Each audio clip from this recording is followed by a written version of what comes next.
11 মা রান্নাঘরে কি করো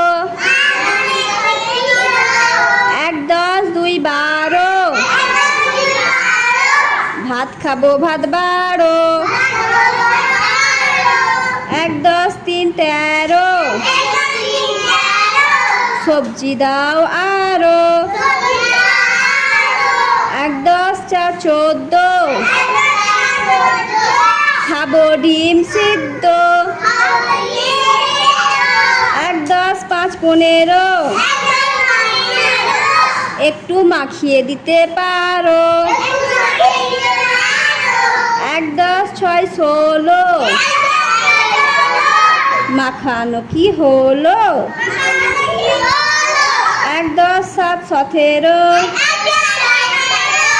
ফ্যানটা একটু ছাড়ো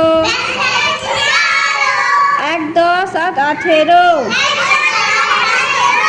একটু লেবু দিতে পারো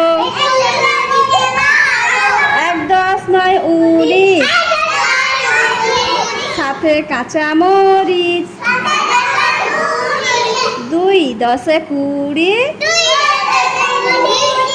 এবার খাওয়া শুরু করি এই তো হাততালি দাও।